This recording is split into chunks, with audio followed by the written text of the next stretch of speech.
إن الحمد لله نحمده ونستعينه ونستغفره ونعوذ بالله من شرور أنفسنا ومن سيئات أعمالنا من يهده الله فلا مضل له ومن يضله فلا هادي له وأشهد أن لا إله إلا الله وحده لا شريك له وأشهد أن محمدا صلى الله عليه وسلم عبده ورسوله يا أيها الذين آمنوا اتقوا الله حق تقاته ولا تموتن إلا وأنتم مسلمون يا أيها الناس اتقوا ربكم الذي خلقكم من نفس واحدة وخلق منها زوجها وبث منهما رجالا كثيرا ونساء واتقوا الله الذي تساءلون به والأرحام إن الله كان عليكم رقيبا يا أيها الذين آمنوا اتقوا الله وقولوا قولا سديدا يصلح لكم أعمالكم ويغفر لكم ذنوبكم ومن يطع الله ورسوله فقد فاز فوزا عظيما ألا إن أصدق الكلام كلام الله وخير الهدي هدي محمد صلى الله عليه وسلم وشر الأمور محدثاتها وكل محدثة بدعة وكل بدعة ضلالة وكل ضلالة في النار أما بعد حياكم الله جميعا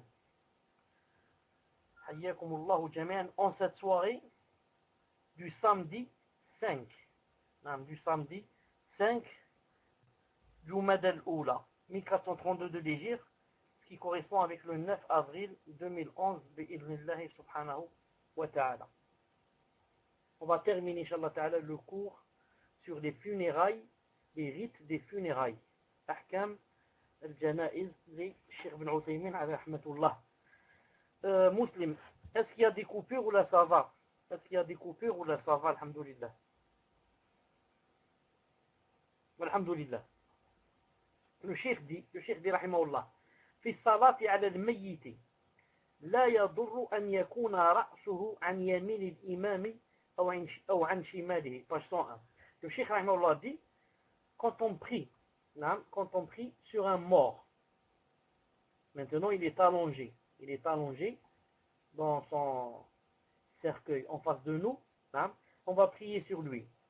Le Cheikh rahimahullah dit, ce n'est pas grave, il n'y a aucune importance que sa tête soit vers la droite de l'imam ou bien que sa tête soit vers la gauche de l'imam. Le muhim c'est quoi?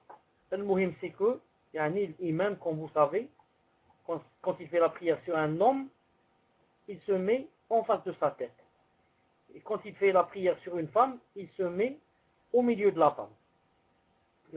Il prie en étant en face de son milieu, le milieu de la femme. Maintenant, si c'est un homme par exemple, ou on va dire même une femme, est-ce que sa tête, la tête du mort, doit être à droite de l'homme ou à gauche? Il a dit c'est pas important.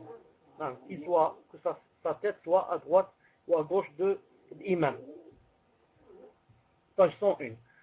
Ensuite il a dit عند تعدد الجنازات من رجال ونساء يقدم الرجل مما يلي الإمام ثم الذكور من الصبيان ثم النساء ثم الإناث من الصبيان ويكون وسط الأنثى بحذاء رأس الرجل. Page 102. Page 102. Le Cheikh rahimahullah a dit, maintenant si on a beaucoup, on va faire la prière sur beaucoup de morts. Disons il y a 5-6 morts, il y a des femmes et des hommes, il y a même des enfants, il y a des garçons et des filles. Comment qu'on va procéder bi'idhnillahi subhanahu wa ta'ala? Le Cheikh a dit, yuqaddamu ar-rajul, on va commencer par les hommes. Ce sont eux qui seront les premiers à être les plus près de l'imam. D'abord les hommes. Ensuite les garçons, s'il y a des garçons. On va les mettre derrière les hommes. Ensuite les femmes. Et ensuite les filles. ويكون وسط الأنثى, à condition que le milieu des femmes et des filles aussi soit en face de la tête des hommes. En face des têtes, disons, des hommes. Donc on va commencer par les hommes. Ensuite on va mettre qui? On va mettre les garçons derrière. Ensuite les femmes. Où est-ce qu'on va les mettre? On va les mettre de sorte que les têtes des enfants, et des hommes aussi, soient soit en leur milieu, soit en leur milieu, au milieu des femmes et derrière elles les filles. Naam.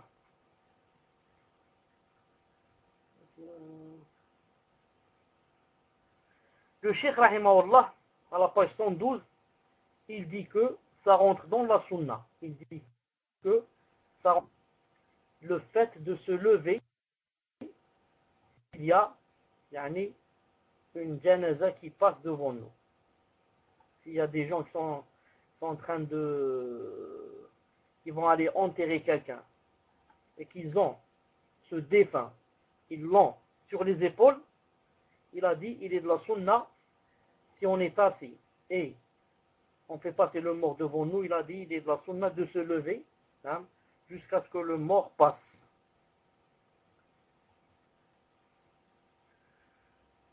Et certains vont dire, oui, mais il y a un hadith où le prophète sallallahu alayhi wa sallam faisait cela auparavant, ensuite il l'a délaissé. C'est pour ça que Cheikh Al-Albani rahimahullah dit que ça c'est abrogé. D'après Cheikh Ben Uthaymin rahimahullah, que ce n'est pas abrogé. Il a dit que le prophète sallallahu alayhi wa sallam, certes, il ne l'a pas fait après, mais il a dit s'il ne l'a pas fait, c'est pour montrer que ce n'est pas obligatoire, c'est tout. Il a dit, c'est pour montrer aux gens que ce n'est pas obligatoire de se lever. C'est pour ça que, à la fin, quand on passait devant lui avec la janaza, il restait assis, pour montrer que ce n'était pas obligatoire. Et pour d'autres, comme Cheikh Al-Albani rahimahullah, c'est parce que c'est abrogé. C'est abrogé, ce n'est plus de la sunna. Naam. طيب. À la page 117. Page 117, le Cheikh rahimahullah dit السؤال عن الميت قبل الصلاة عليه هل هو مسلم أو عن أحواله هو من البدع لأنه عليه الصلاة والسلام كان يصلي على عهده دون سؤال مع وجود المنافقين. Le Cheikh rahimahullah dit, le fait, quand on ramène quelqu'un, un mort, pour qu'on fasse la prière sur lui, il a dit le fait de demander, avant de faire la prière, le fait de demander, est-ce que cette personne est un croyant ou pas? Est-ce que cette personne est un musulman ou pas? Ou bien, de demander aussi, maintenant si on sait qu'il est musulman, de demander sur, est-ce que, par exemple, il faisait des prières à la mosquée? Est-ce qu'il ne buvait pas d'alcool? Est-ce qu'il faisait ceci, cela? Cheikh Rahimahullah dit, tout ça rentre dans la bid'a.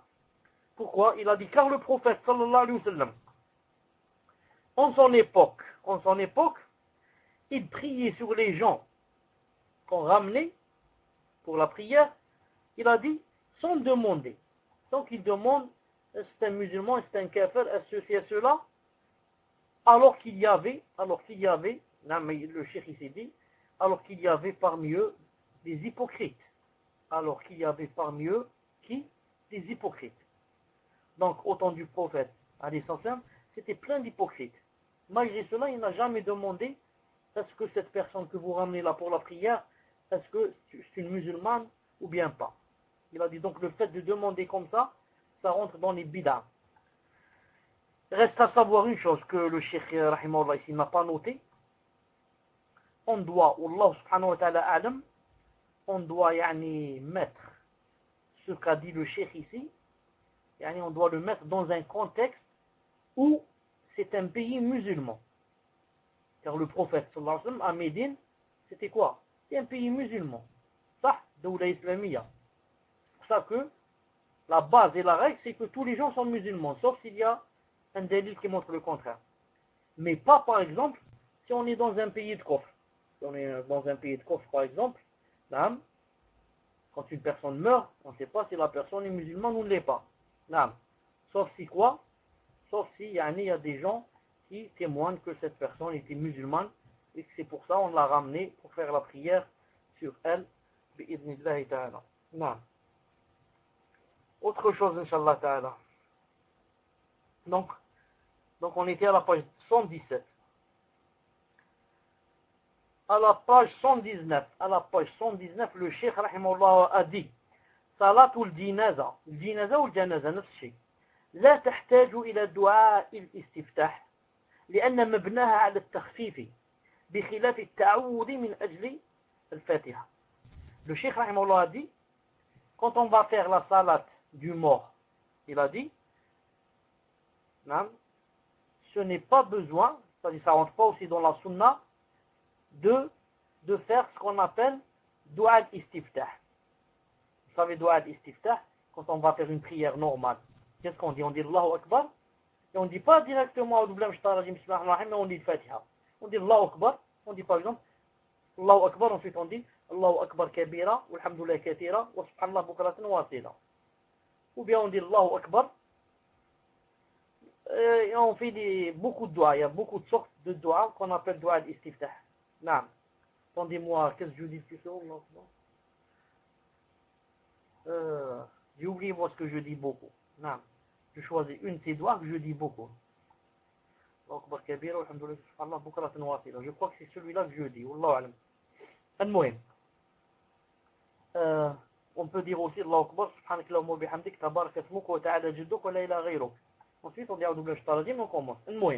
Il a dit dans Salat al-Janaza, quand on fait la prière sur le mort, il n'y a pas ça. Il n'y a pas ça. On commence direct. On dit Allahu Akbar. Ensuite, on dit A'udhu billahi minash shaitanir rajim, min hamzihi wa nafthihi wa nafthihi, et on dit le Fatiha. Il n'y a pas le dua, la dua du commencement, dua al-istiftah. Pourquoi? Il a dit car Salat al-Janaza est basé sur quoi? Est basé sur takhfif, sur le fait d'alléger. Non, sur le fait d'alléger. Nous, c'est juste des doigts, on va faire vite et on va enterrer le mort. C'est pour ça que ça n'a pas besoin de faire ça doigt al-istiftah, le doigt du commencement. Ça rentre même dans, comme dit Cheikh Al-Albani, que ça rentre pas dans la sunna de le faire. Non.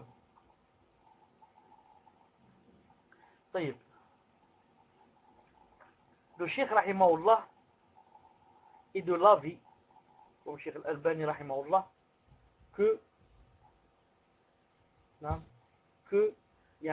c'est obligatoire dans Salat al-Janaza, quand on fait la prière sur le mort, c'est obligatoire de lire au moins Sourate al-Fatiha. Parce que beaucoup de gens ne savent pas que, comme a dit le prophète alayhi salam, que toute salat où il n'y a pas de Fatiha, il n'y a pas de salat. La salat, liman lam yaqra bi umm al-kitab. Et salat al-janaza, c'est aussi une salat. Donc comment se fait-il que on ne va pas dire dans salat al-janaza, on ne va pas dire le Fatiha? Car il y a beaucoup de gens qui disent, c'est pas la peine de dire le Fatiha. Tu fais juste des doigts aux morts. Et pire encore, il y a des gens qui disent salat al-janaza, ça n'a même pas besoin d'ablution. Puisque ce n'est pas une vraie salat, il n'y a ni ruku', ni sujoud, ni on s'incline, ni on se prosterne. Donc ça n'a pas besoin d'ablution. Pire encore, même si la personne n'a jamais prié, ce jour-là, elle peut prier. Elle peut prier salat al-janaza comme ça, juste pour faire des doigts aux morts. Et tout ça, bien sûr, c'est grave. Tout ça, c'est grave, car c'est une salat. C'est pour ça que Cheikh Rahimahullah et Cheikh Al-Albani aussi disent qu'il faut lire au moins Salat al-Fatiha. Sinon, c'est aussi sunnah de lire, après le Fatiha, de lire aussi une autre sourate. Tout ça dans le premier takbir. Car dans Salat al-Janaza, il y a au moins 4 takbir. Au moins 4. Dans le premier takbir, on dit Allahu Akbar, et on dit le Fatiha au moins, et une autre sourate. Le Cheikh Rahimahullah dit que ce qui prouve que lire Al-Fatiha dans Salat al-Janaza est obligatoire, il a dit, c'est quoi le dalil? Il a dit, c'est que le compagnon Abdullah ibn Abbas, radiyallahu ta'ala anhuma, et le cousin du prophète sallallahu alayhi wa sallam, qu'est-ce qu'il a fait? Une fois, il a guidé les gens dans Salat al-Janaza, et qu'est-ce qu'il a fait? Il a lu à voix haute. Alors que Salat al-Janaza, on lit à voix basse. Mais il a lu à voix haute. Et quand bien sûr, on lui a dit pourquoi tu as fait ça, il a dit li ta'lamu annaha sunnah. Pour que vous sachiez que lire al-Fatiha est une sunnah, rapportée par le Bukhari. Donc, pourquoi ce grand compagnon a levé la voix et a lu à voix haute Al-Fatiha alors que ça se lit à voix basse, pour que les gens sachent que Al-Fatiha, ça rentre dans quoi? Dans les obligations de salat quoi? De salat al-Janada. S'il avait lu à voix basse, personne ne saurait qu'est-ce qu'il a lu. On ne sait même pas s'il a fait des doigts ou s'il a lu sorte de kafirun ou qu'est-ce qu'il a lu. Mais maintenant qu'il a lu à voix haute, c'était pour que les gens apprennent. Non. C'est pour ça que nous aussi on peut le faire par exemple. On peut le faire si jamais quelqu'un guide. Il peut lire par exemple à voix haute. Juste pour que les gens sachent que voilà ce que j'étais en train de lire bi'idhnillah ta'ala. Mais bien sûr il ne doit faire ça que avec des gens qui disons ont un peu l'amour de la sunna et du minhaj. Sinon avec d'autres gens ça va être une fitna. Non, ça va être une fitna. طيب.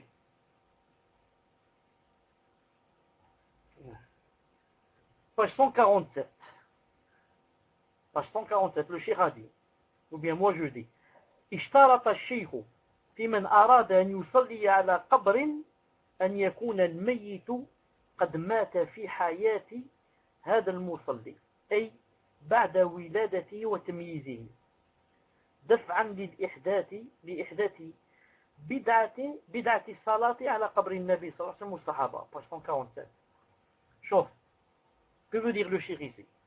Le shir veut dire que, vous savez que, il est de la sunna, si quelqu'un meurt, et que, on n'a pas fait, par exemple, nous, la prière sur lui, il est de la sunna d'aller, par exemple, au cimetière, et de faire la salat sur lui.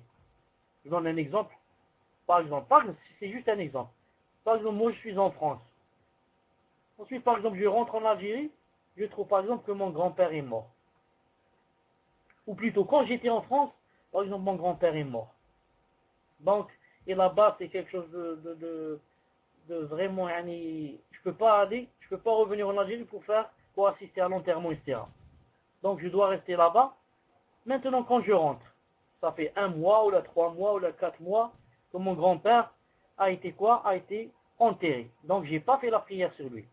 Donc, c'est de la sunna d'aller au cimetière et de faire la prière sur sa tombe. Le prophète sallallahu alayhi wa sallam l'a fait, comme vous savez, 2 ou 3 fois. Entre autres, il l'a fait sur la femme dont je vous ai parlé une fois, qui habitait dans la mosquée.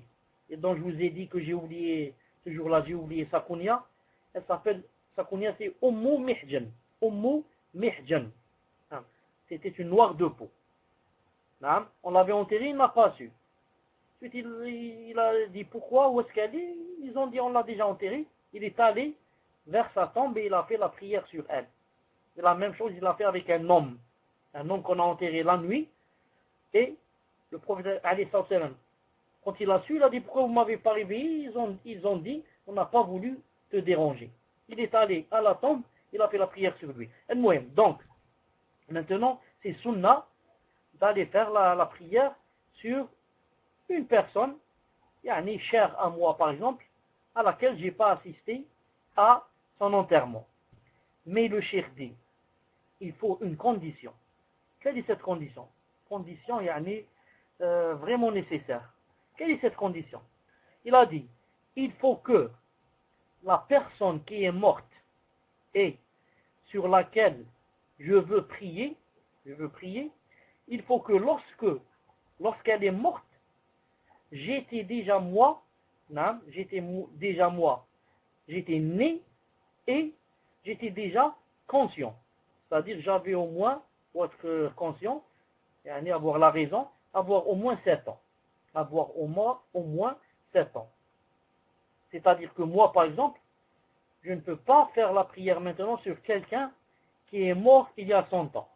Car il y a 100 ans, je n'étais pas encore né. Je ne peux pas faire la prière sur quelqu'un qui est mort il y a 150 ans, 200 ans. Il faut que la personne qui soit morte, lorsqu'elle est morte, j'avais au moins 7 ans. Pourquoi? C'est quoi la hikmah? La hikmah, si tu vas dire, on va faire la prière sur n'importe quelle personne morte. Donc les gens vont dire, La première personne sur laquelle on va faire la prière, on va aller faire la prière sur le prophète sallallahu alayhi wa sallam. C'est lui le plus méritoire. Ça ou là là là. Non. Pourquoi je vais faire la prière sur mon grand-père? Je fais d'abord sur le prophète sallallahu alayhi wa sallam. Ensuite je vais faire sur qui? Sur Omar ibn Khattab, et Abu Bakr, et Uthman, et Adi, et Aisha, et ensuite je rentre dans la bid'a. Je rentre dans la bid'a. Donc pour parer à tout cela, éviter les bid'a, donc je ne fais la prière sur le mort dans sa tombe, sur sa tombe, que si cette personne qui est morte, lorsqu'elle est morte, j'avais au moins 7 ans. J'avais au moins 7 ans, bi'idnillahi ta'ala. J'espère que c'est clair, Inch'Allah ta'ala, et que les premières questions porteront sur le cours, Inch'Allah ta'ala. Inch'Allah. طيب.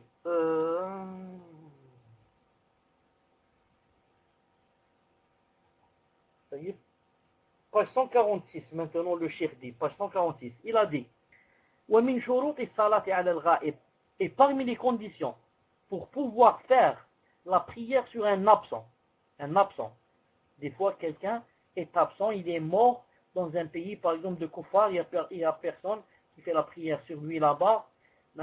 Nous on veut faire la prière de notre pays, on veut faire la prière sur lui là-bas.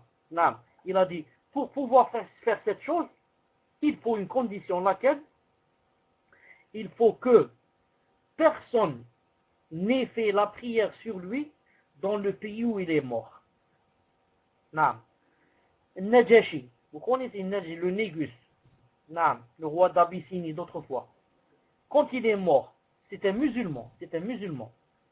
Il est rentré, c'est un chrétien, ensuite il est rentré dans l'islam. Quand il est mort, personne n'a fait la prière sur lui là-bas en Éthiopie. Personne. D'ailleurs, il ne savait pas. Pourquoi? Il ne savait même pas qu'il était musulman. Il a fait ça en cachette. Et il n'y avait pas de musulmans aussi autour de lui pour faire la prière sur lui. Le prophète, sallallahu alayhi wa sallam, quand il a su qu'il était mort, qu'est-ce qu'il a dit? Il a dit aujourd'hui, hadith se trouvant dans Sahih al-Bukhari, il a dit aujourd'hui, un de vos frères est mort. Dans une autre version, quelqu'un de bienfaisant est mort aujourd'hui. Ensuite, il a guidé les sahaba, il leur a dit de faire les rangs, et ils ont fait la prière sur qui? La prière sur l'absent. Ça s'appelle la prière de l'absent. Donc, de Médine, ils ont fait la prière sur quelqu'un qui était mort et enterré en Éthiopie. Ça s'appelle la prière de l'absent. Le Cheikh Rahimahullah dit, pour que cette prière soit valide, il faudrait que personne n'ait fait la salat sur le mort dans le pays où il est mort. Pourquoi? Parce que des fois ici en Algérie, au Koweït, je ne sais pas où, on te dit, Aya, il faut faire la salat sur l'absent. Tu leur dis qui? Il te dit les personnes qui sont mortes, par exemple, à Gaza. Les chouhada qui sont morts en Afghanistan, je ne sais pas où ils sont morts. Il te dit, viens ici, ici chez nous, on va faire la salat sur eux.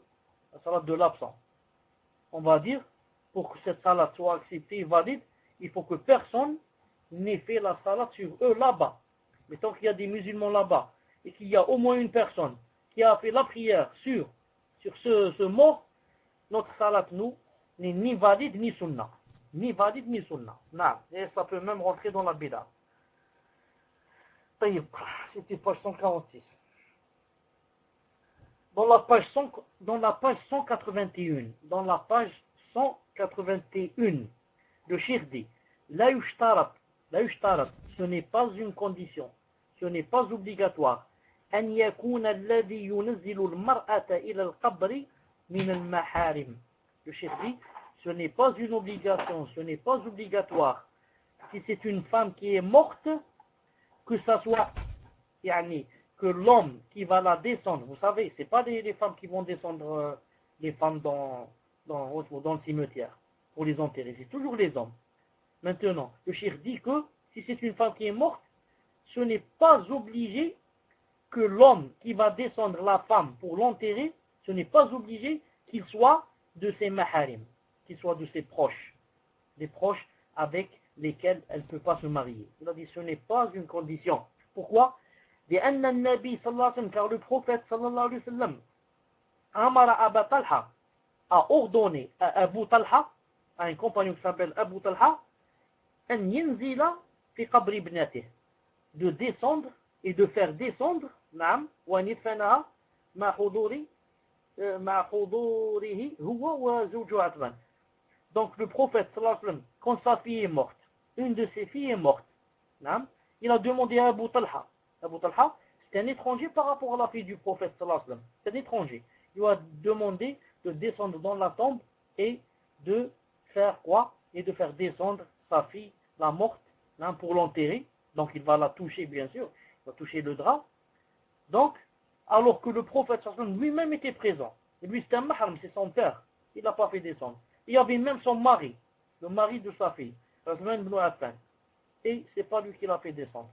Et un étranger a fait descendre la fille du prophète sallallahu alayhi wa sallam, bien sûr mariée, dans la tombe. Ce qui prouve quoi? Hadith rapporté par le Bukhari. Ce qui prouve que ce n'est pas une obligation, quand on veut descendre une femme dans la tombe pour l'enterrer, ce n'est pas une obligation qu'elle soit, qu'on soit pour elle un mahram. Ce n'est pas une obligation. Non. Le cheikh dit, page 218, cheikh rahimahullah dit, page 218, min sunnah, ça rentre dans la sunnah, ba'd al-faraghi min al-dafn, que lorsqu'on termine l'enterrement, an yaqif ala al-qabr, que la personne reste debout devant la tombe, puis dise, Allahumma tabbithu, ya Allah, tabbithu, raffermissez-le, 3 fois. Allahumma tabbithu, Allahumma tabbithu, Allahumma tabbithu. Ensuite, 3 fois, Allahumma khfir lahu. Ya Allah, pardonnez-lui, ou là, Ya Allah, descendez sur lui votre miséricorde, 3 fois. Allahumma khfir lahu, Allahumma khfir lahu, Allahumma khfir lahu, thumma yansarif. Ensuite, la personne quitte le cimetière. Wa amma al-mukthu, indahu falaysa bi mashru'. Quant à ce que font certains gens, de rester avec le mort, pour soi-disant, comment on dit ça, lui tenir compagnie ou là, tout ça, ne rentre pas dans la sunna. Ne rentre pas dans la sunna. D'ailleurs, il y en a même qui font une certaine bid'a, comme j'ai vu certains la faire, surtout certains imams qui font ça. Qu'est-ce qu'ils font? Après avoir enterré le mort, et maintenant les gens commencent à quitter le cimetière, jusqu'à ce que reste seulement l'imam avec lui.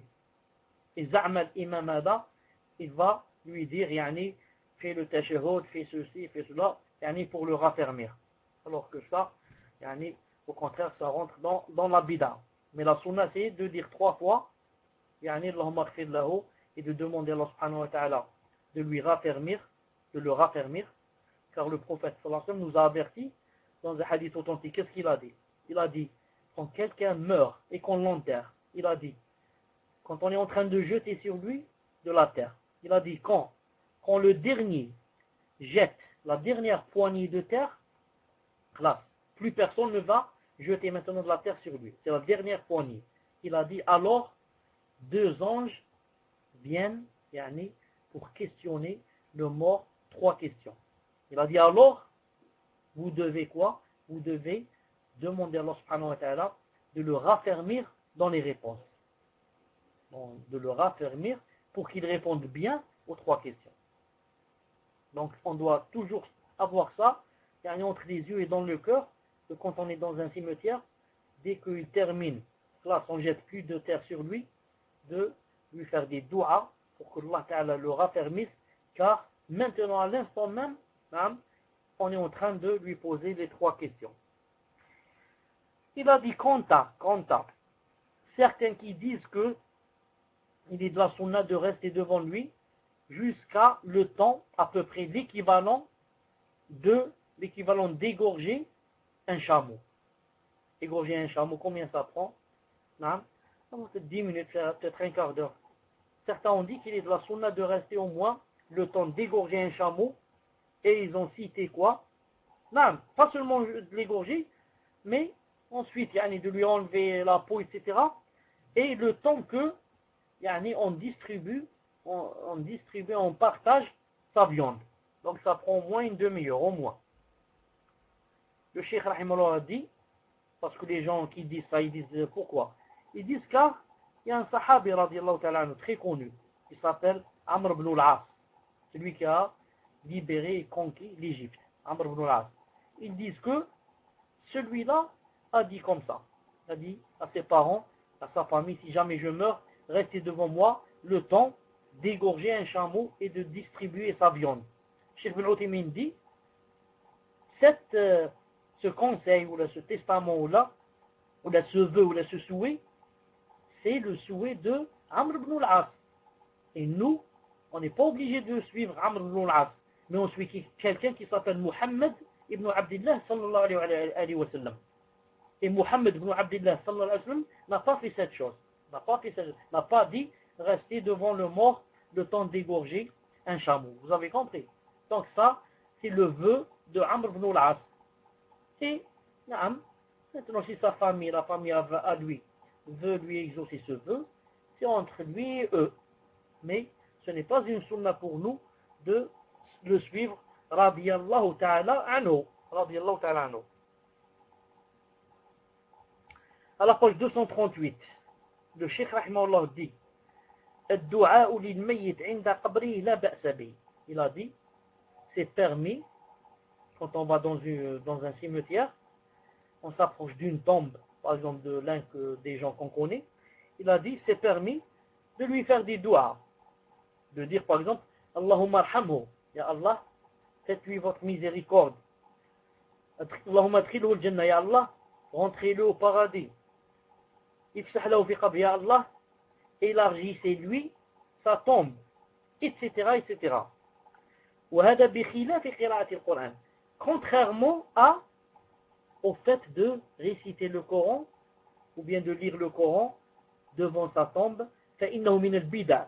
Ça rentre dans les bid'a. Page 228. Donc vous avez remarqué, vous avez bien suivi, quand on est devant une tombe, la sunna c'est quoi? C'est de lui faire des doigts.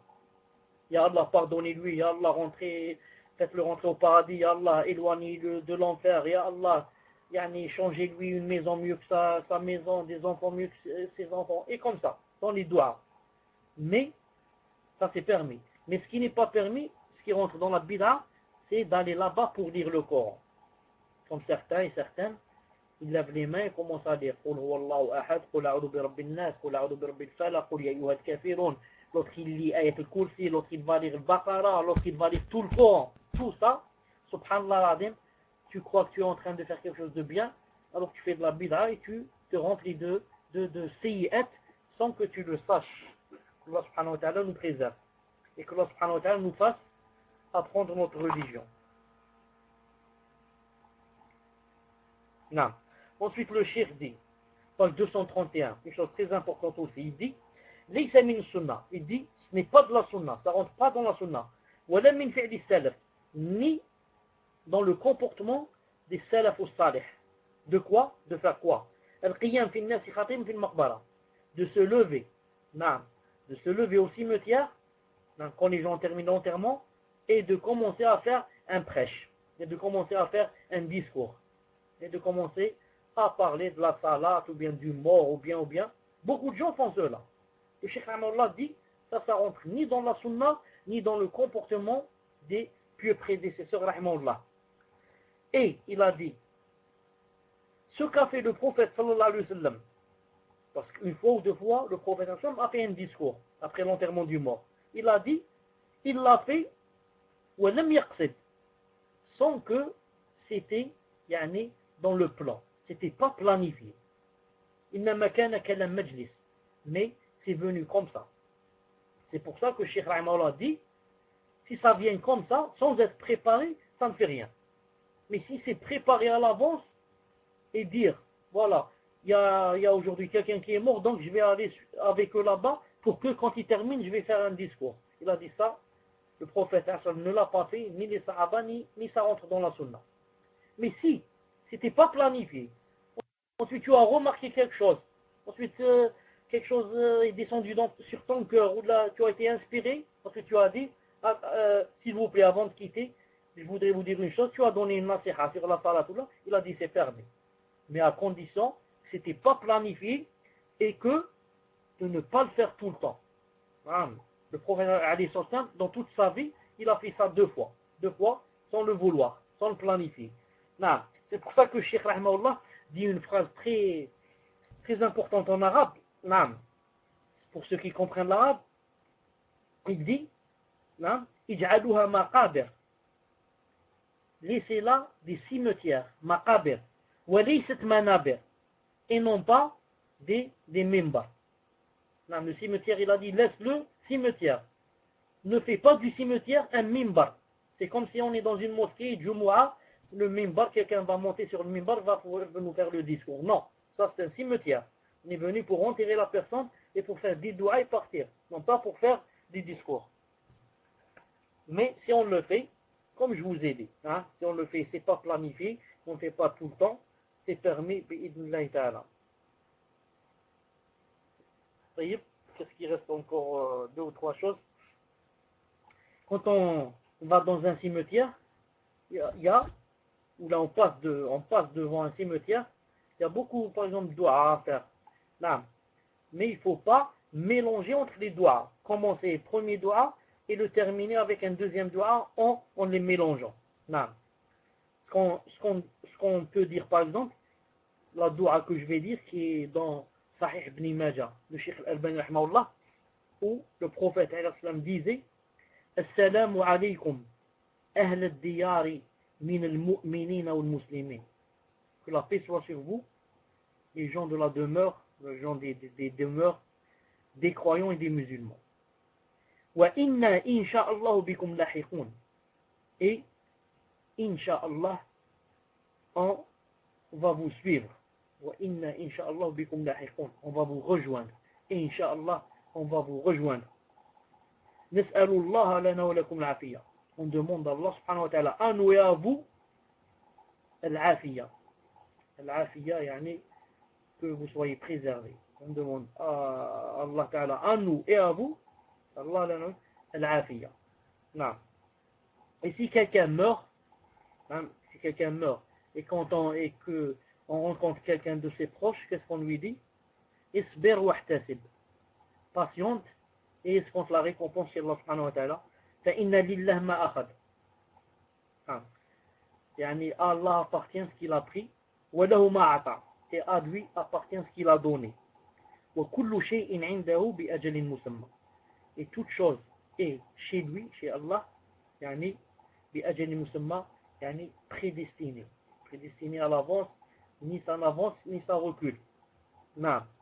Si quelqu'un ne connaît pas cette doua, il peut lui dire autre chose, quelque chose qui apaise son cœur et qui le fait patienter. Il lui dit des phrases en ce sens, yani, je demande à Allah subhanahu wa ta'ala de te faire patienter, patiente, Inch'Allah ta'ala, Allah te rendra, yani, te donnera beaucoup de récompenses. Patience, c'est une chose qui arrive à tout le monde. Patiente, Allah subhanahu wa ta'ala est avec toi, et comme ça. Non. Le Cheikh Rahimullah dit à la page 272, entre la page 272 et la page 277, il a dit, le fait d'égorger un mouton et de le faire sortir en aumône pour un mort, il a dit, laysa bi mashru'. Il a dit, ce n'est pas légiféré, ni recommandé. Car beaucoup de gens, ils te disent, et on va égorger un mouton pour notre grand-père qui est mort par exemple, on va inviter les gens à manger sadaqa pour le mort. Ou bien, on va le prendre à la mosquée et inviter les gens ou là, dans un restaurant ou là, n'importe où. Le Cheikh Rahimahullah dit, ce n'est pas de la sunna, ni légiféré. Il a dit parce que les égorgements, légiférés, c'est quoi? C'est le jour de l'Aïd, le grand Aïd, ou bien l'aqiqa pour l'enfant, ou bien lorsqu'on va au Hajj. Lorsqu'on va au Hajj, on égorge un mouton. Il a dit ce sont les trois circonstances où c'est de la sunna de faire cela. Mais c'est mieux pour le mort, par exemple, il a dit, de donner l'aumône en son nom. Mon grand-père qui est mort, je vais donner un peu d'argent, fi sabilillah, en son nom. Avec la niya que c'est pour lui, pas pour moi. Peut-être acheter un coran bien d'eux et de les mettre dans la mosquée en son nom. Pour que les gens, quand ils lisent, ce soit lui qui prenne les hasanat. Bien d'acheter des choses en son nom et de les donner fi sabilillah. Mais ce n'est pas d'égorger un mouton. Non. Qu'est-ce qu'il reste maintenant?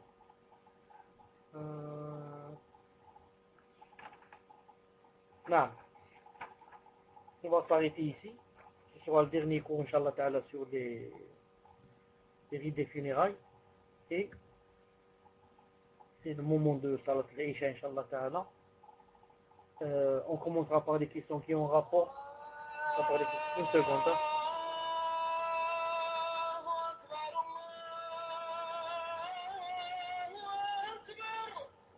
On commencera, Inch'Allah, par des questions qui ont rapport au cours.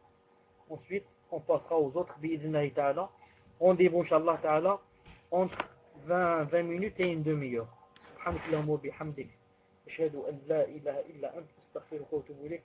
Assalamu alaikum wa rahmatullahi wa barakatuh. Assalamu alaikum wa rahmatullahi wa barakatuh. Le son est clair, Inch'Allah. Naam, Mustafa, je vous le PV, Inch'Allah. Alhamdulillah. Donc je débute par les questions qui ont plus ou moins rapport avec le cours, Inch'Allah. Première question. Salam alaikum. Il y a des gens, quand leurs proches décèdent, ils font le manger les 3 premiers jours de son décès et ils invitent des personnes. Et quand aussi le mort finit ses 40 jours, ils font aussi un repas, puis invitent des gens. Est-ce que cela est permis dans l'islam de faire cette action? Barakallahu fikum, cher. Question suivante. Assalamu alaikum. Qu'Allah vous préserve et vous récompense, cher. Lors de la mort d'un proche qui était décédé le soir, on nous avait recommandé de veiller le mort jusqu'à ce qu'on l'enterre à la prière du midi et de ne pas le laisser seul un instant. Ensuite, sur sa tombe, il a été inscrit le nom et la date de naissance. Est-ce que tout ceci fait partie de la sunna? Question suivante. Bismillah wa salatu wa salam ala rasulillah. Assalamu alaikum wa rahmatullahi wa barakatuh. Hayakum Allah ya shir. Prend-on des péchés pour ne pas avoir enterré le fœtus de moins de 3 mois? Car on ne le savait pas. Barakallahu fikum. Qu'Allah Ta'ala vous récompense et vous guérisse. Question suivante. Assalamu alaikum wa rahmatullahi wa barakatuh. Dans les pays arabes, il se peut que lorsque les morts sont enterrés le soir, dans les pays arabes, il se peut que lorsque les morts soient enterrés, ils soient enterrés sans cercueil.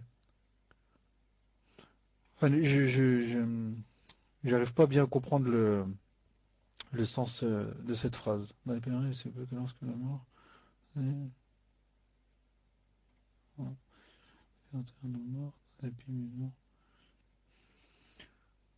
Dans les pays arabes, il se peut que lorsque les morts sont enterrés, le soin sans cercueil, car en France, c'est obligatoire. Inch'Allah, je vais enlever ce passage, cher.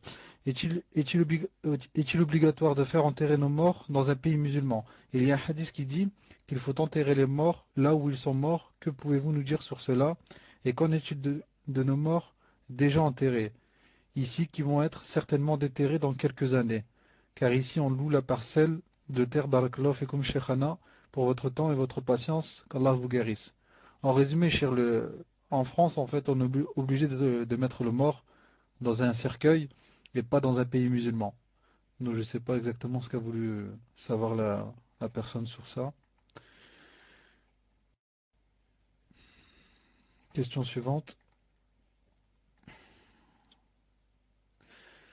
Quand une personne décède, la famille fait des sadaqas, organise des repas en invitant les voisins, etc. Cela est-il légiféré et peut-on assister, participer à ce genre de choses? Donc cette question, cher, elle a un peu en rapport avec la première. La première ou la deuxième. Atfadal, cher. Salam alaykum wa rahmatullahi wa barakatuh. Vous m'entendez? Naam. Pour la cinquième question, naam, il n'est pas de la sunna yani de faire des repas et d'inviter des gens à manger à cause de quoi? À cause du mort qui a décédé bi'idna subhanahu wa ta'ala. Mais par contre, on peut pour le mort yani faire des sadaqa, par exemple yani donner quelque chose fi sabilillah ou bien yani acheter quelque chose yani au nom du mort fi sabilillah et comme ça. Mais ce n'est pas comme on a dit tout à l'heure égorger un mouton ou alors inviter des gens à manger. Non, l'invitation des gens à manger n'existe pas dans la sunna si on le fait à cause du mort. Mais on peut, comme j'ai dit tout à l'heure, donner de l'argent aux pauvres, fils billah, avec l'intention que c'est pour le mort. Pour la première question qui a aussi rapport avec la cinquième, il y a l'habitude que certaines familles, les 3 premiers jours ou le troisième jour après après l'enterrement, ils invitent les gens à manger. Et aussi le 40e jour. Et aussi le 40e jour. Or, ces deux dates invitaient les gens à manger, en général. Et, spécialement, le troisième jour et le 40e jour rentrent dans les bid'ah. Rentrent dans les bid'ah, surtout, pour la spécificité du troisième jour et du 40e jour. Non. Les savants disent, c'est vraiment de la bid'ah de faire des invitations pour manger, inviter les gens à manger le troisième jour et le 40e jour. Même si ce n'est pas les inviter à manger, le fait de célébrer le troisième jour en invitant par exemple des gens à lire le Coran, ou bien en invitant la famille à se réunir et à se rassembler, le troisième jour et le 40e jour, ça rentre vraiment dans la bid'a qui est un égarement bi'idhnillah ta'ala, puisse Allah subhanahu wa ta'ala nous préserver. Là. Pour la deuxième question, ne pas laisser le mort seul, là. Là. Pour ceux qui disent que ce n'est pas bien par exemple de laisser le mort seul, ça aussi c'est quelque chose un peu qui rentre dans la bid'a. Naam, i'tiqadu dhalik, attester cela, hein, nouer le cœur avec cette intention, cette idée, il ne faut pas laisser le mort seul, ça rentre aussi dans la bid'a. D'ailleurs, le mort, quand on va le mettre dans sa tombe, il va rester seul des centaines d'années, peut-être des millions d'années seul. Donc, on ne voit pas pourquoi maintenant il a besoin de sa famille ou là. Surtout si on est de l'avis qui dit que le mort n'entend pas, il ne voit pas et ne sait pas ce qui se passe autour de lui. Sauf bien sûr comme c'est dans le hadith. Sauf quand on l'enterre et au moment de quitter le cimetière, il va entendre les pas de ceux qui sont en train de quitter le cimetière. À part cela, il n'entend rien ni ne voit rien. Aussi, ce n'est pas de la sunna d'écrire son nom et sa date de naissance sur sa tombe. Ce n'est pas de la sunna d'écrire son nom et sa date de naissance sur sa tombe. Pour la troisième question, enterrer le fœtus de moins de 3 mois. On a dit la fois passée, si vous vous rappelez, que quand un fœtus tombe de la femme, on va voir si il a atteint 4 mois et par conséquent, si on lui a insufflé l'âme ou pas. Si on lui a insufflé l'âme, c'est-à-dire il a atteint 4 mois, dans ce cas, on le lave et on fait la prière sur lui et on l'enterre. Si maintenant il n'a pas atteint 4 mois, c'est-à-dire 3 mois, 3 mois et demi, 2 mois, 1 mois, etc., ce n'est pas la peine de le laver, ni de faire la prière sur lui, ni de l'enterrer, ni de l'enterrer dans le cimetière. Il suffit juste de le mettre dans un drap ou bien dans un sachet ou bien, et de creuser un trou et de le mettre quelque part pour ne pas le laisser comme ça à la portée des gens et des enfants. Non. Ceux qui ne savaient pas, qui ne l'ont pas enterré du tout, non. Puisse Allah subhanahu wa ta'ala leur pardonner, ils ont fait ça par ignorance. Non. Oui, qu'est-ce qu'il reste? Non. Pour la quatrième question et la dernière, est-ce que c'est obligé d'enterrer un mort dans un pays musulman? Les savants disent non, c'est obligé d'enterrer un mort dans un pays musulman, surtout pour ceux qui ont les moyens. Pourquoi? Car comme disent les savants, qu'est-ce qu'ils disent? Ils disent le croyant doit être loin des mécréants, aussi bien vivant que mort. Comme ça, c'est ça la règle. Le croyant doit être loin du mécréant, aussi bien vivant que mort. Vivant, pour ne pas être influencé par eux, pour ne pas les aimer, pour ne pas prendre de leurs habitudes, pour ne pas s'habiller comme eux, pour ne pas parler comme eux, pour ne pas avoir leur mentalité, et mort, pour être loin du kafir qui est dans le supplice, éternel, dans sa tombe, et Yom al-Qiyamah éternellement, afin d'être loin de lui. Maintenant, pour celui qui n'a pas les moyens, ou bien qui par ignorance a été enterré dans un pays de kuffar, et qui n'a pas les moyens de le déterrer, pour le prendre, pour l'envoyer dans un pays musulman, pour celui-là, bien sûr, la mort du kafir et tout ce qui lui arrive dans la tombe, ne peut pas toucher le musulman, bi'idhnillahi ta'ala, surtout que s'il a des excuses. Et vous voyez vous-même que, subhanallah, dans un pays de kufr, le mort après un certain temps, si je crois, Allah alam, on ne paye pas, je ne sais pas quoi, la location du morceau de terrain là, ou le terrain, donc on va, je ne sais pas quoi faire, on va le faire sortir, ou le brûler, ou le mettre un autre à sa place, je ne sais pas. Alors qu'en islam, subhanallah, c'est sacré. Quand on a enterré quelqu'un, on ne le fait plus ressortir, sauf pour des excuses valables. Allah subhanahu wa ta'ala alam, tfaddal. Donc la question suivante. Assalamu alaikum wa rahmatullah. Est-il permis de pleurer le mort? Non, il est permis de pleurer le mort, mais à partir de quand? Par le ton de niyaha, qui est interdite. Donc je ne sais pas, cher, si ça se prononce comme ça. Jazakumullahu khayran. Question suivante.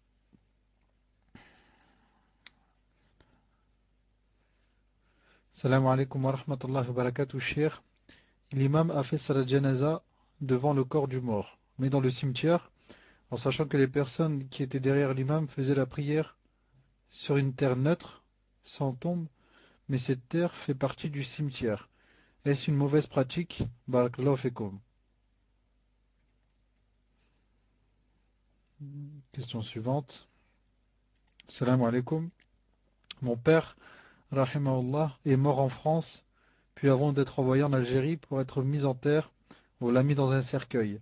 Arrivé en Algérie, j'ai souhaité qu'il soit retiré de son cercueil pour être enterré, mais sa famille proche n'a pas voulu qu'on le retire du cercueil, par conséquent il a été mis en terre dans son cercueil. Avons-nous commis un péché, en ce sens que c'est une ressemblance aux gens du livre, et surtout, est-ce préjudiciable pour le mort? J'ajoute qu'ils ont prétexté pour ne pas sortir mon père de son cercueil, qu'il avait peur qu'il ait commencé à se décomposer, sachant qu'il est mort un lundi et est enterré un vendredi. Barakallahu fikum. Question suivante. Assalamu alaikum wa rahmatullahi wa barakatuh, cher. Hayakumullah jami'an. Je souhaiterais savoir si un kafir qui n'a jamais entendu parler de l'islam de son vivant, s'il meurt, sera-t-il également questionné dans sa tombe, de même quand les enfants en bas âge, de même De même pour les enfants en bas âge, sont-ils également questionnés une fois enterrés? Barakallahu fikum wa jazakumullahu khayran. Question suivante.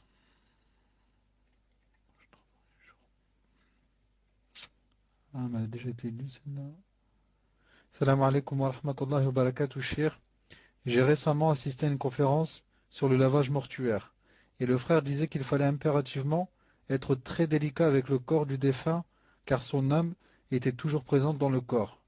Ma question est la suivante. Si l'âme est toujours dans le corps, à ce moment, quel est le rôle de l'ange de la mort qui a pour mission de nous retirer notre âme? À quel moment l'âme quitte définitivement le corps?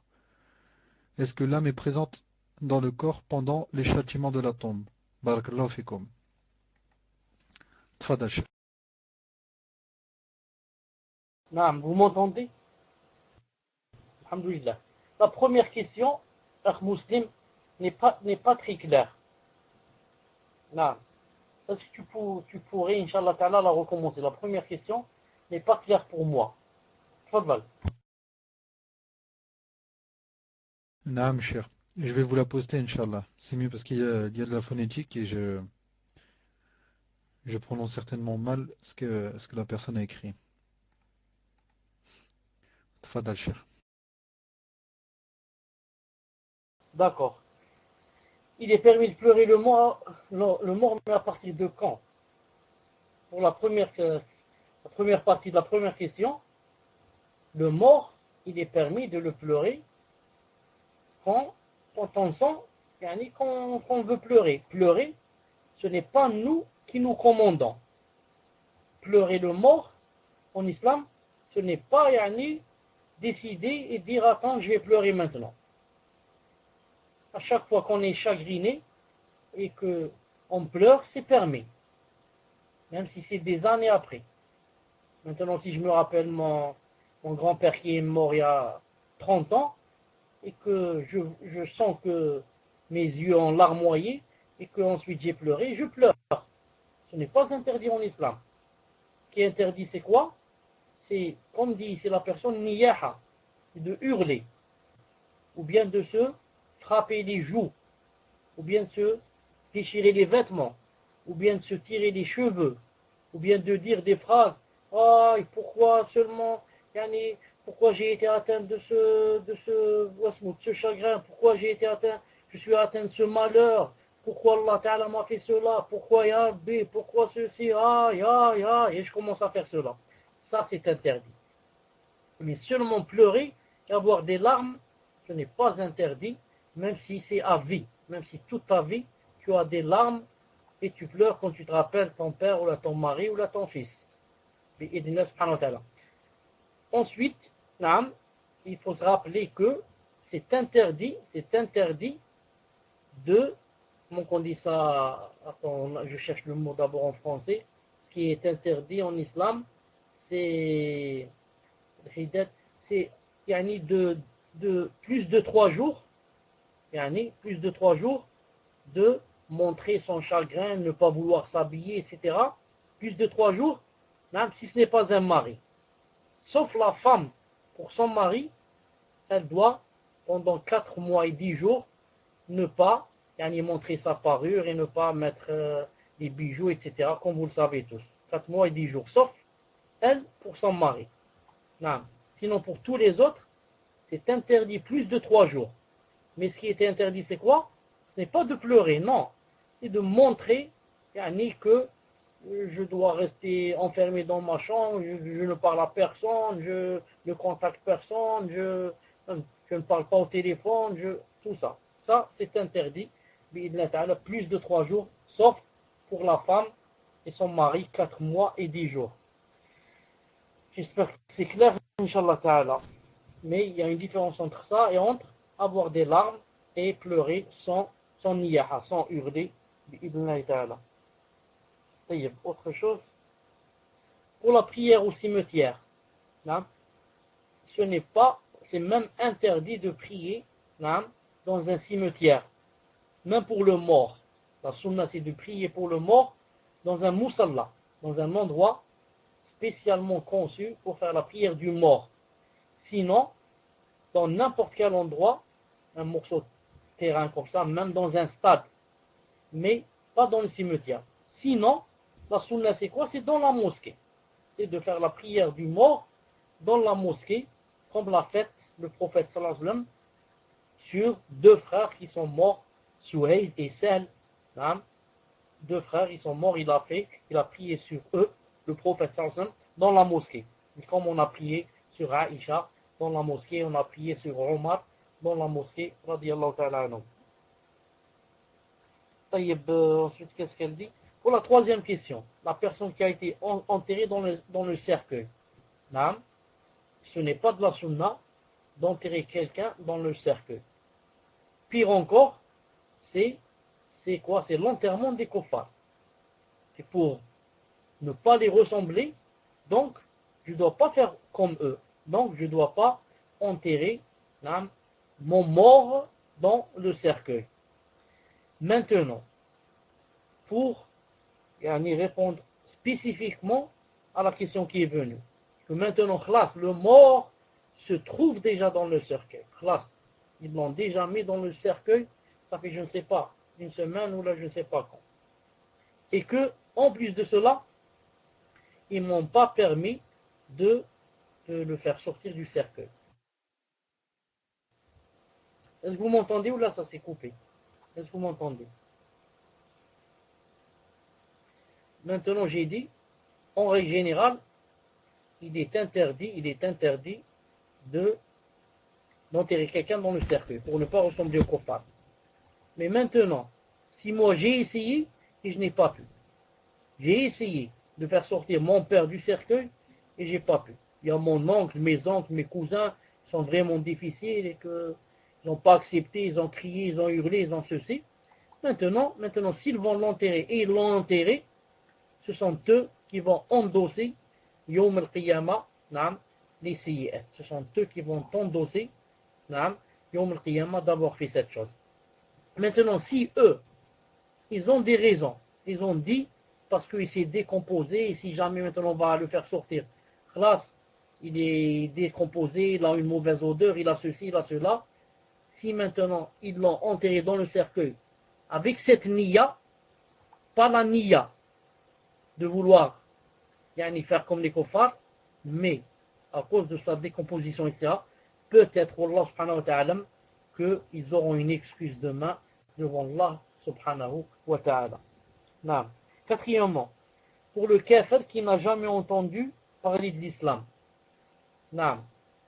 Est-ce que, je crois que la question a dit, est-ce qu'il sera questionné dans la tombe? Toutes les personnes, que ce soit kafir ou pas, qui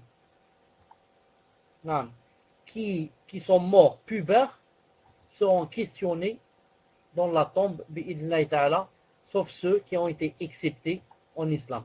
Sauf ceux qui ont été acceptés en islam, comme vous savez, comme les martyrs, etc. Et comme celui qui meurt le jeudi soir, la veille du vendredi. Il y a des hadiths que ceux-là ne seront pas questionnés.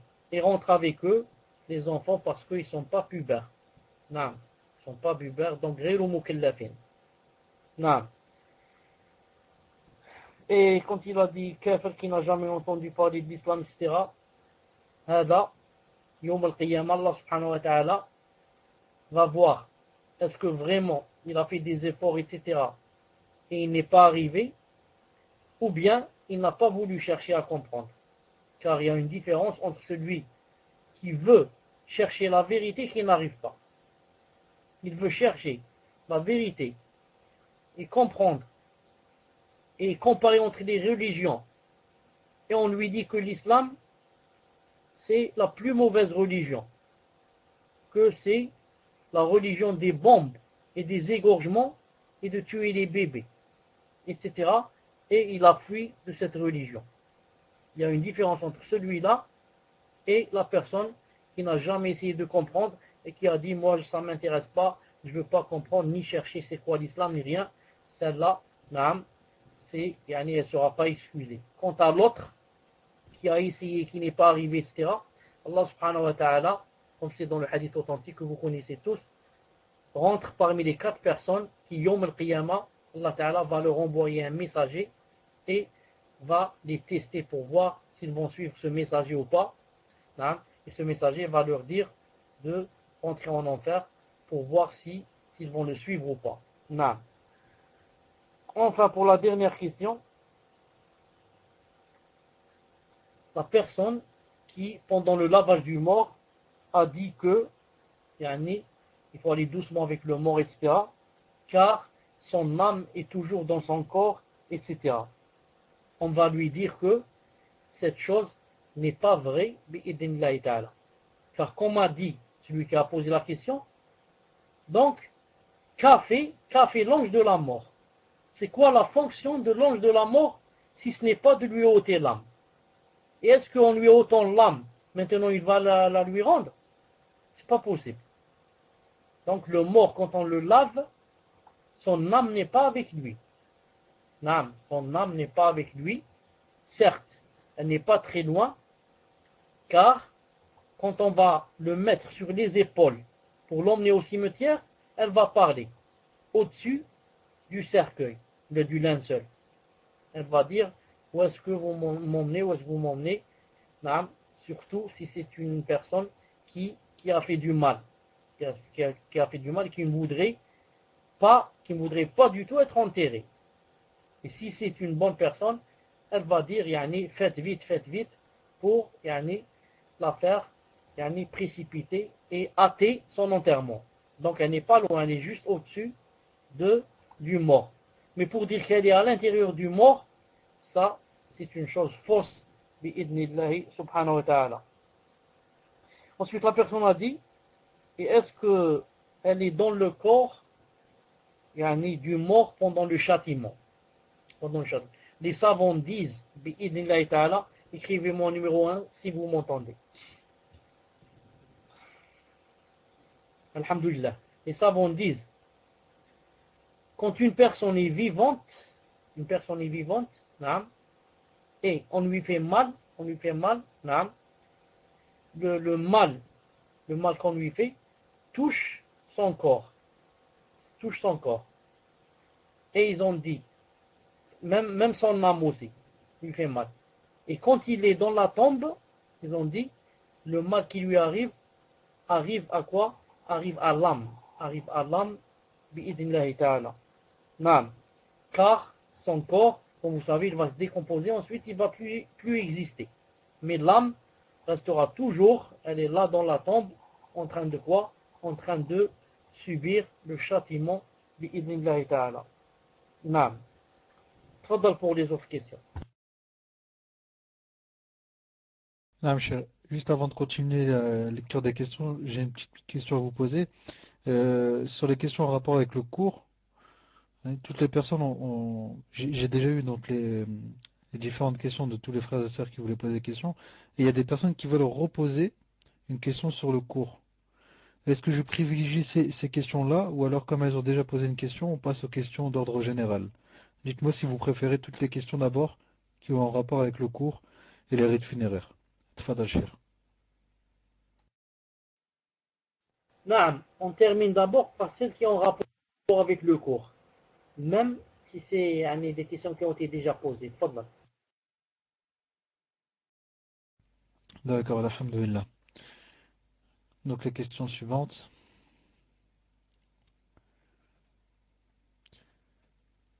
Salam alaikum wa rahmatullahi wa barakatuh, cher. Lorsque je visite les tombes dans le cimetière proche de chez moi, il y a un crématorium à l'intérieur. C'est l'endroit pour incinérer les morts, les brûler. Une fois le mort brûlé, ils gardent les cendres, les placent dans une urne dans le cimetière ou les dispersent dans une sorte de bac à sable. En visitant donc ces tombes, je suis des fois témoin de leur cérémonie et passe devant des cendres dispersées dans le sable. Je me pose donc la question, qu'en est-il pour leurs âmes, étant donné qu'elles ne sont pas dans leur tombe? Question suivante. Assalamu alaikum, cher. Est-il permis à la femme de sortir pour accomplir salat janaza? Dans quelles conditions doit-elle l'accomplir? Barakallahu fikum.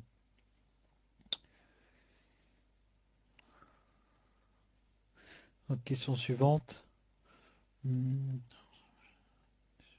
Salam alaikum wa rahmatullahi wa barakatuh, cher. Est-ce mal de faire des invocations qu'à un seul mort en particulier dans un cimetière? Barakallahu fikum. Question suivante. Salam alaikum wa rahmatullahi wa barakatuh, cher. Des hommes ont apporté mon père décédé, rahimahullah, dans une pièce pour que la famille puisse le voir. Entre parenthèses, avec le kfon et le cercueil. Qu'en est-il de cet acte? Question suivante. Comment, comment disposer les corps quand, par exemple, les défunts sont deux femmes et un homme? Les deux femmes sont placées l'une derrière l'autre ou sur un même rang, derrière le défunt homme.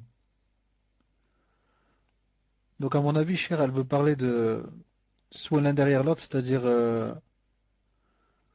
l'homme, ensuite la femme et ensuite donc derrière la deuxième femme, ou alors elle demande si c'est l'homme et ensuite les deux femmes qui sont sur la même ligne, derrière l'homme, ça fait un triangle. Wallahu alam, c'est comme ça que j'ai compris cette question. Et une dernière chose, la personne qui a posé la question sur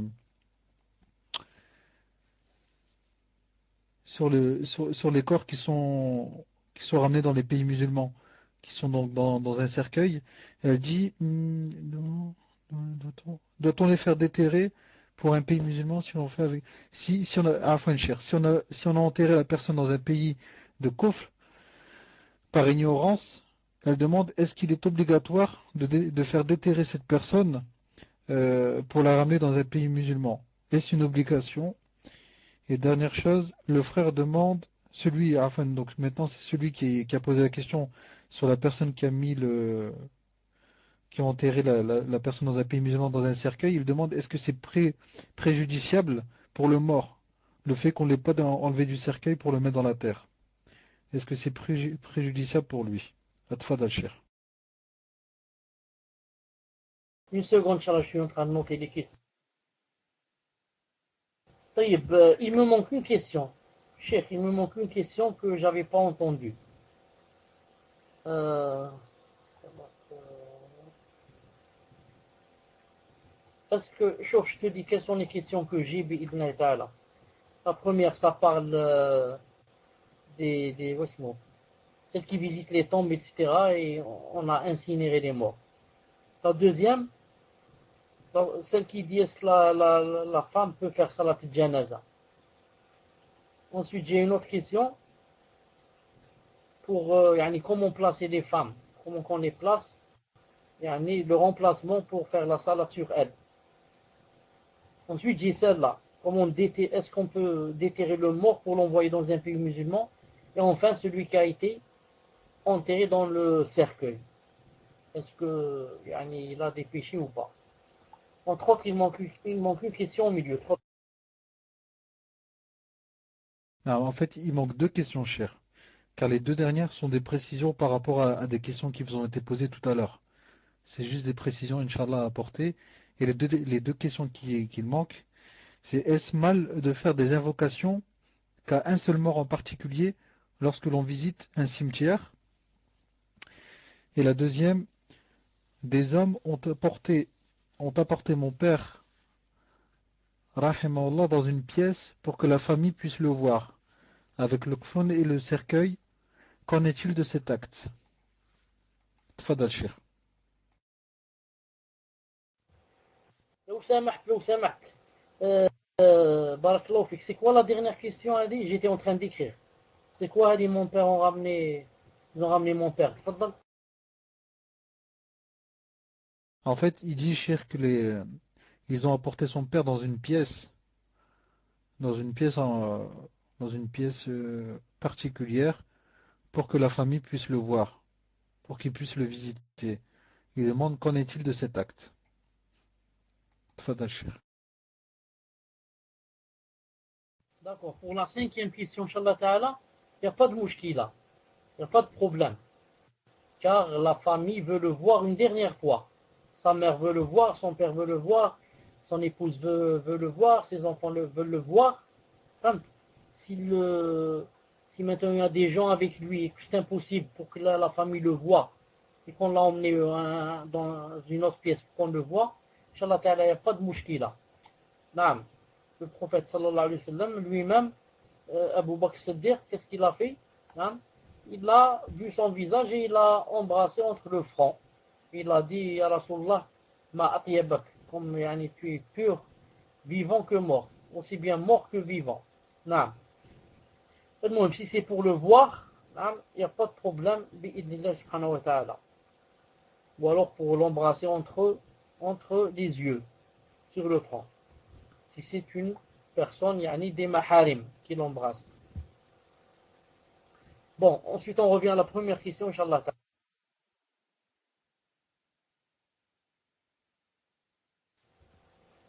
Donc la personne avait dit que, yani, quand elle va dans le cimetière, etc., elle trouve que ils ont incinéré des morts et que maintenant il n'y a que les cendres, etc.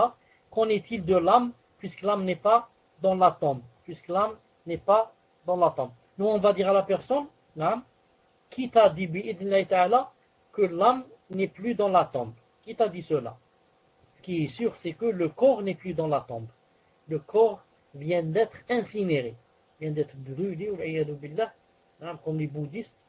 Donc, c'est le corps, on peut attester que le corps maintenant a été brûlé, mais jamais l'âme. L'âme est toujours dans son endroit, dans la tombe, et même si une personne n'est pas enterrée, l'âme est toujours quelque part entre les mains d'Allah subhanahu wa ta'ala pour lui faire subir le châtiment de la tombe si elle le mérite, ou bien les délices de la tombe si elle le mérite aussi. C'est pour ça que même une personne qui meurt, qui meurt dévorée par un lion ou par un crocodile, ou bien qui meurt dans un avion qui éclate, son corps va devenir poussière et miettes, son âme est toujours entre les mains d'Allah subhanahu wa ta'ala pour être questionné, les trois questions, et pour subir le châtiment de la mort ou bien les délices de la tombe. Ce sont des choses qui rentrent dans l'invisible, dans les choses qui rentrent dans l'iman bil ghaib, l'inconnaissable, les choses qu'on doit croire, même si on ne les voit pas, bi'idnillahi ta'ala. Et pour la deuxième question, la femme, il lui est permis de faire salatul janaza. Il lui est permis de faire salatul janaza, et même que Aïcha radiallahu ta'ala faisait aussi salatul janaza sur les sahaba radiallahu ta'ala anhum.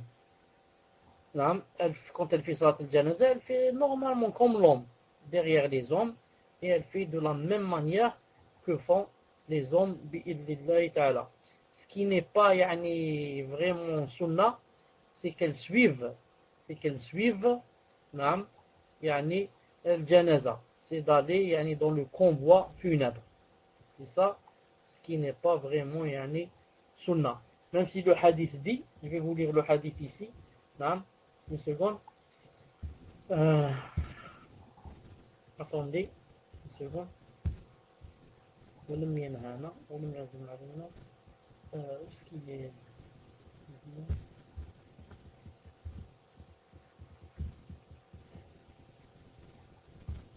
une seconde.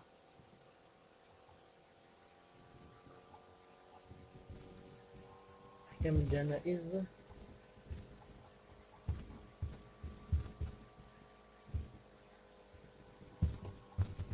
une seconde. نعم. عطية رضي الله تعالى عنها, la compagnonne, la grande compagnonne, عطية رضي الله تعالى عنها, qu'est-ce qu'elle a dit? Elle a dit, كنا ننهى, le prophète sallallahu alayhi wa sallam nous interdisait عن اتباع الجنائز, de suivre les convois, ولم يعزم علينا, mais c'est-à-dire sans que ça soit vraiment sans insister. Le prophète sallallahu alayhi wa sallam nous décommander, c'est pas recommander, nous décommander de suivre le cortège funèbre sans vraiment insister. Quant à faire la prière sur le mort, Naam, c'est permis, bi'idhni ta'ala, comme l'homme le fait. طيب. Autre chose, pour les femmes, c'est quoi leur emplacement? C'est quoi leur emplacement dans la prière du mort? S'il y a par exemple 2 ou 3 femmes, on met l'homme d'abord. S'il y a par exemple un homme, s'il n'y a pas d'homme, qu'est-ce qu'on va faire? On va mettre une femme, ensuite l'autre derrière elle et l'autre derrière elle. Exactement comme les hommes. S'il y a 3 hommes, qu'est-ce qu'on va faire? Comment qu'on va faire pour les hommes? Un au milieu, un à droite et un à gauche. Non. Un homme ici, un homme derrière lui, et un homme derrière lui. Ensuite viennent les femmes. Une femme derrière, une femme derrière, une femme derrière. Et comme ça. Donc voilà les emplacements. Et ce n'est pas sur la même ligne. Mais l'un derrière l'autre. Bi'idhnillahi ta'ala. Pour déterrer un mort, pour l'envoyer dans un pays musulman. Naam, ça je crois, je dis Allahu A'lam, si c'est dans le cas où le mort ne s'est pas encore décomposé.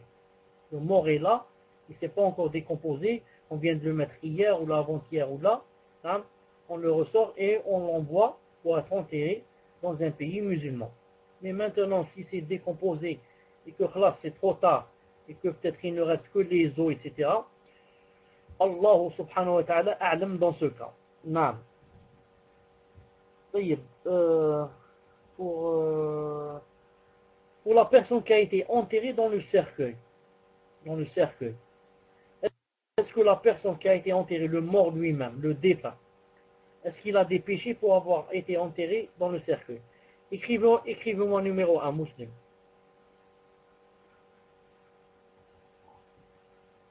Naam. Celui qui aura des péchés, c'est celui qui l'a enterré. Celui qui aura des péchés, c'est celui qui l'a enterré dans le cercueil. Pas le mort lui-même. Reste que le mort a une part de responsabilité s'il savait et n'a pas donné des instructions à sa famille. Non, s'il savait et n'a pas donné des instructions à sa famille.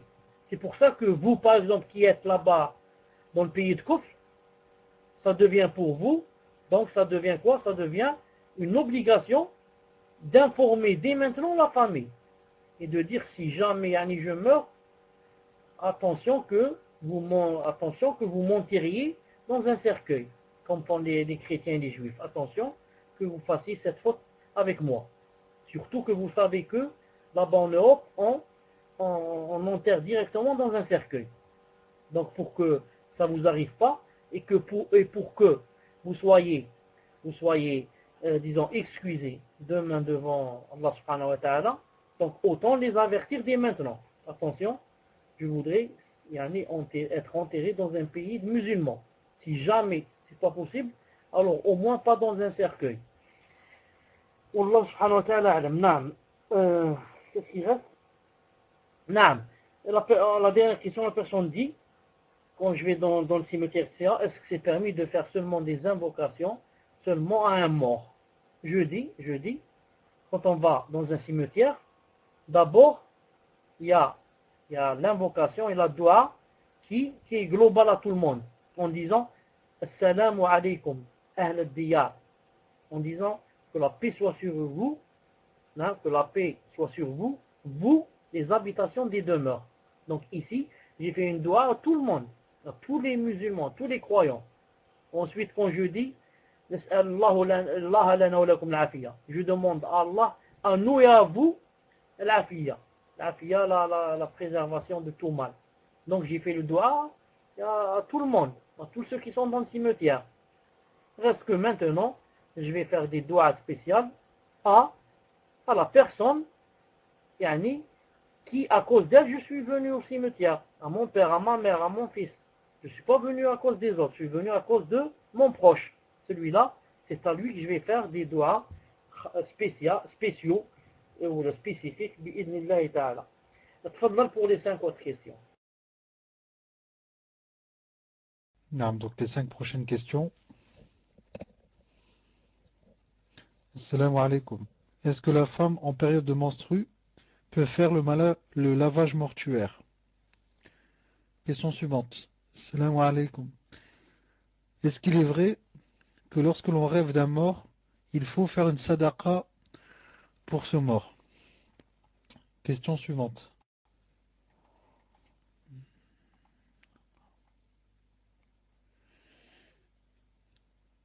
Salam alaikum. Les imams en France ne respectent pas toujours les principes de la da'wa salafiyya et se détournent souvent du haqq.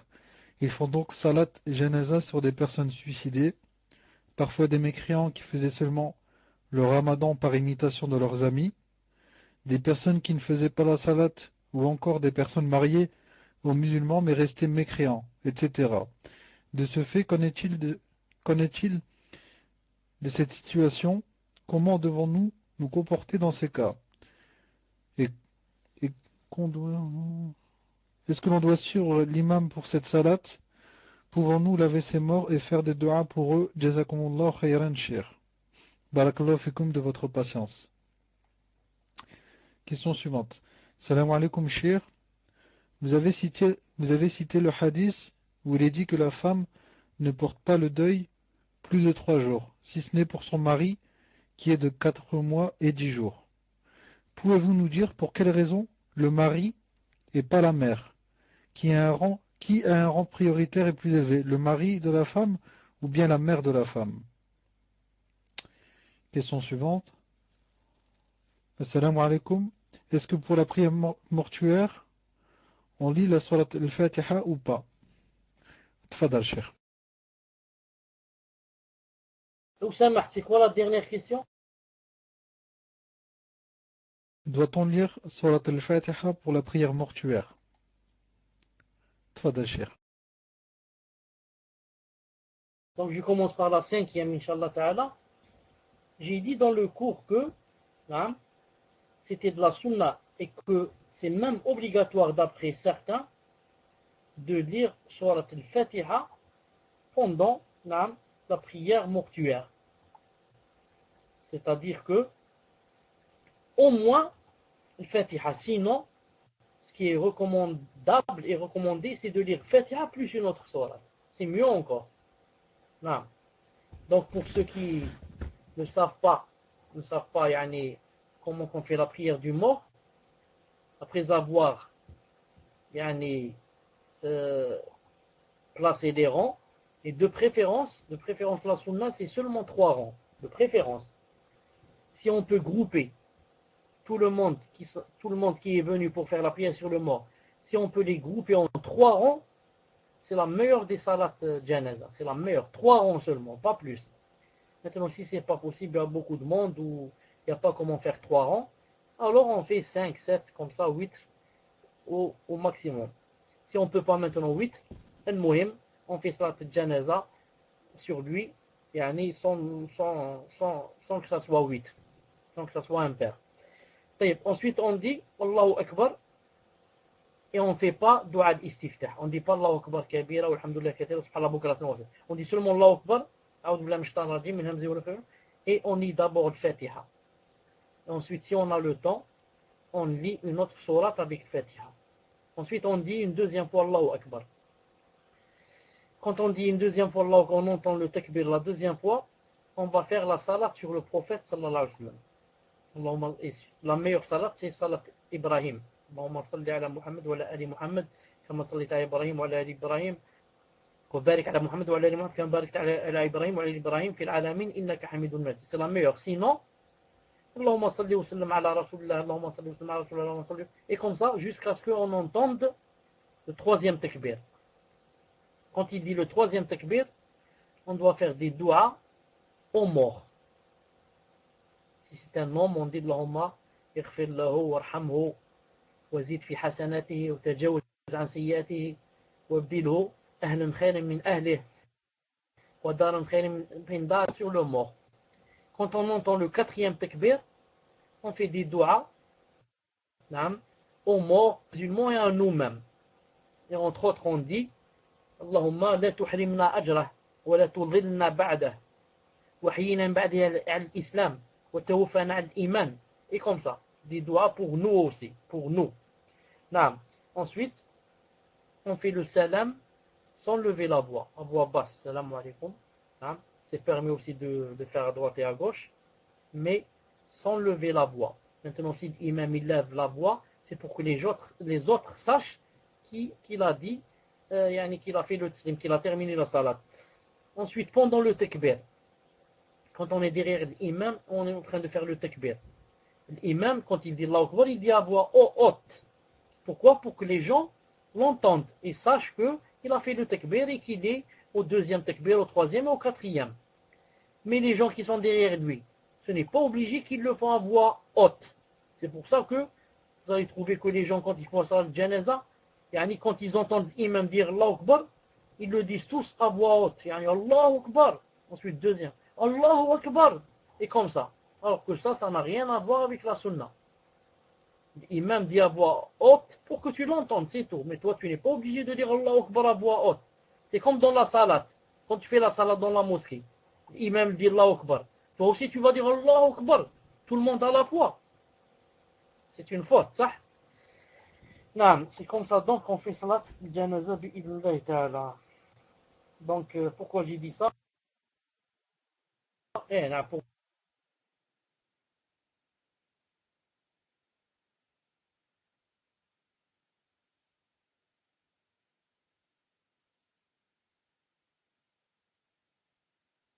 Pour dire que on lit salat al-Fatiha et il est avec janaba. Il a la janaba, lui aussi. Non, ça n'a rien à voir avec le lavage du mort bi'idnillahi subhanahu wa ta'ala. C'est mieux qu'il ne soit pas en janaba, et c'est mieux pour elle qu'elle ne soit pas avec les menstrues, mais ce n'est pas une chose obligatoire. Ce n'est pas parce qu'elle a les menstrues, donc elle ne va pas laver le mort. Non. Et la deuxième question, faire une aumône pour le mort si on a rêvé de ce mort. Il n'y a rien dans la sunna qui dit ça. Il n'y a rien dans la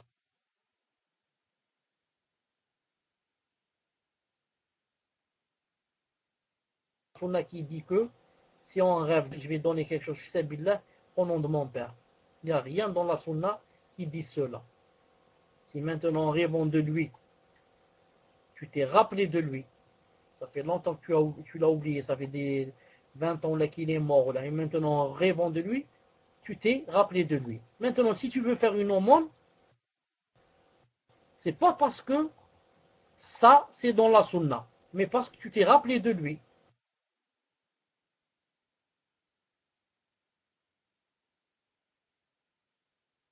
Allah Ta'ala te l'a montré dans le rêve, permis. Mais si tu dis que, puisque je l'ai vu dans le rêve, donc c'est de la sunna que je vais faire quelque chose pour lui, ça rentre dans la bid'a. Muslim, est-ce que vous avez compris la différence entre je me suis rappelé de lui et je vais faire quelque chose pour lui, et entre dire que c'est dans le din? Alhamdulillah. Ça, alhamdulillah.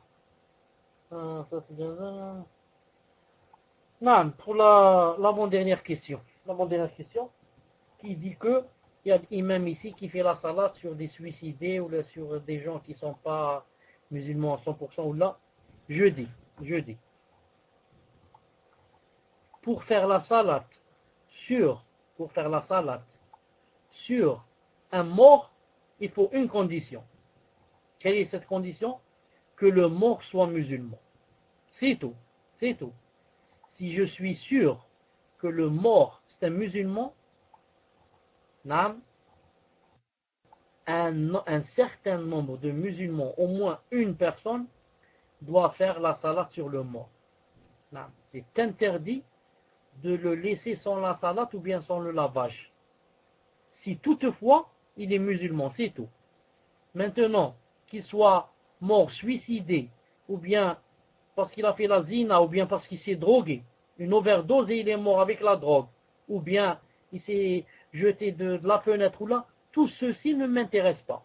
L'essentiel, est-ce que c'était un musulman ou un kafir, c'est tout. Si c'est un kafir, c'est interdit de faire la prière sur lui. S'il est musulman, c'est interdit de ne pas faire la prière sur lui. C'est tout. Suicider ou ce qu'il a fait, ça ne m'intéresse pas.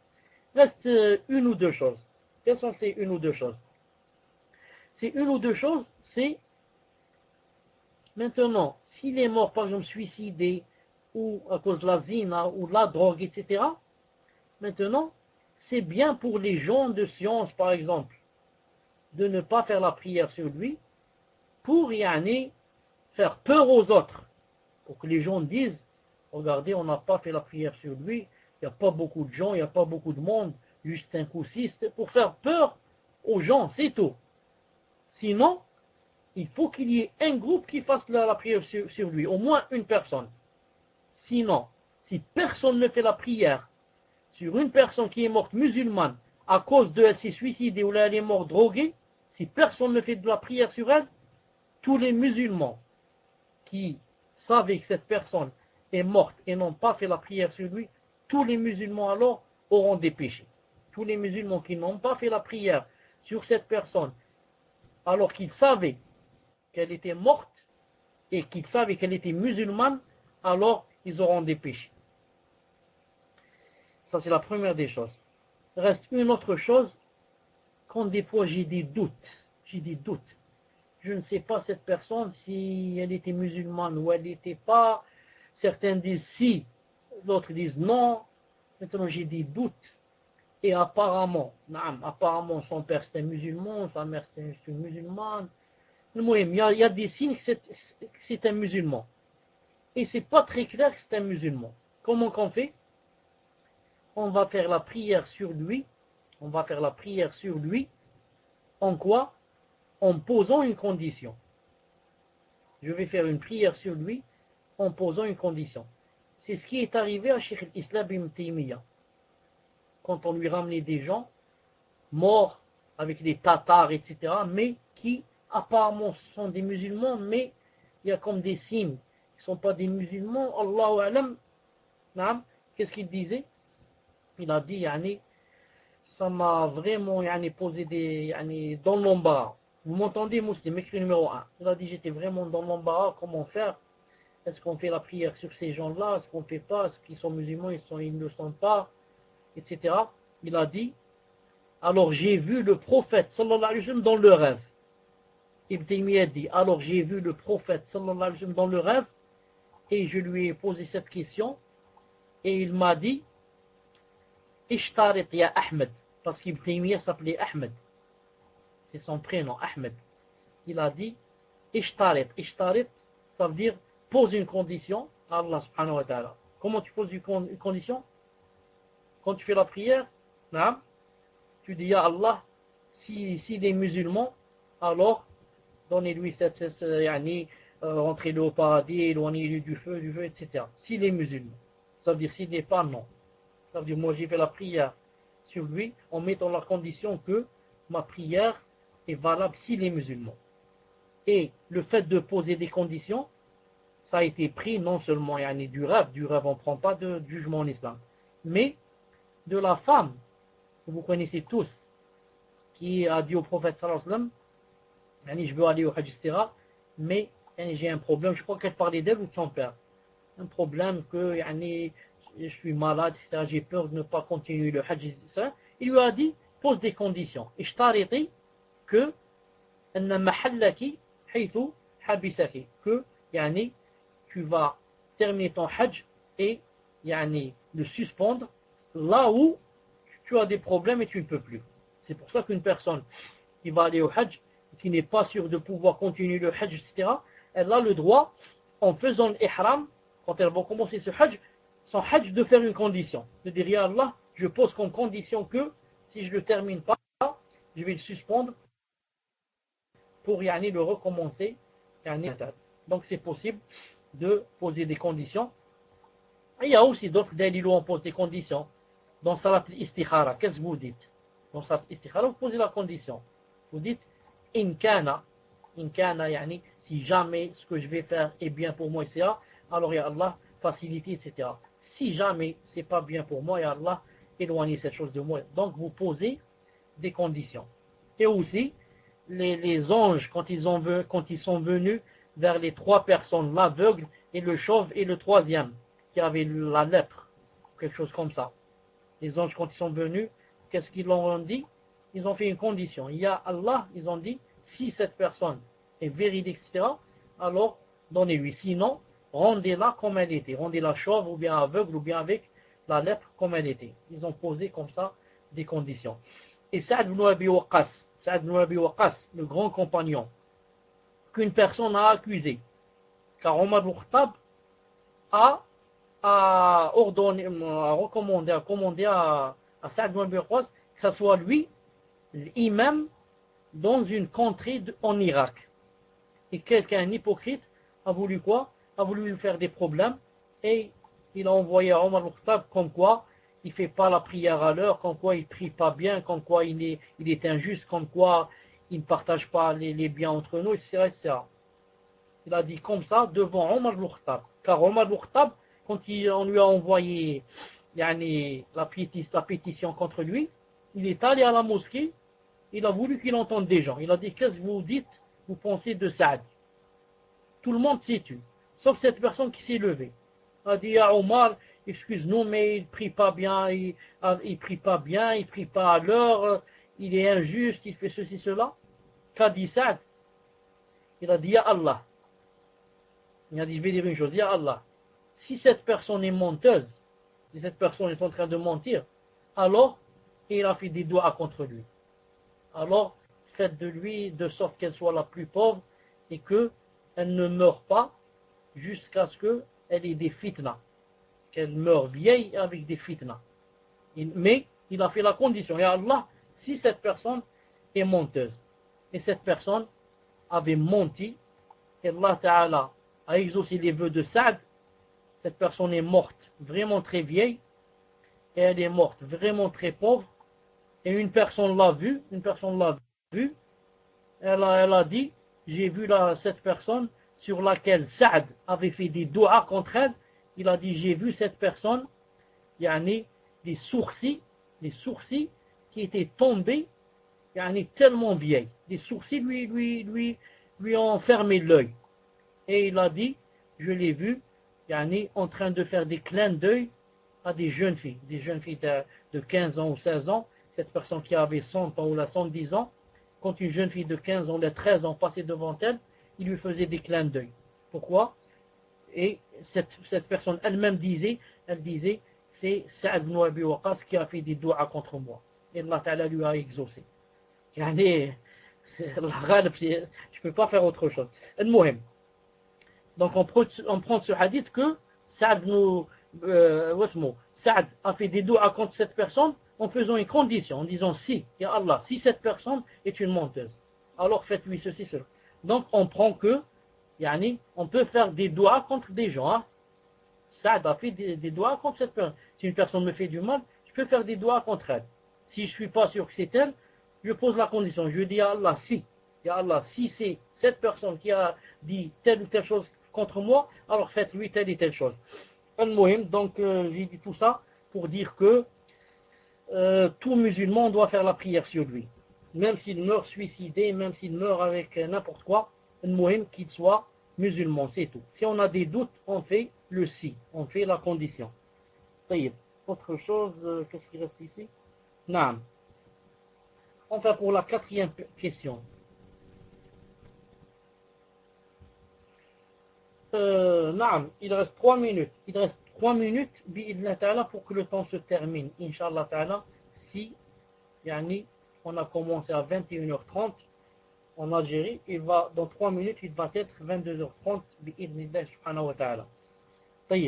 Donc, pour la dernière question, la personne qui a dit pourquoi la femme pour son mari doit rester 4 mois et 10 jours dans le deuil, alors que pour sa mère, elle ne reste que 3 jours.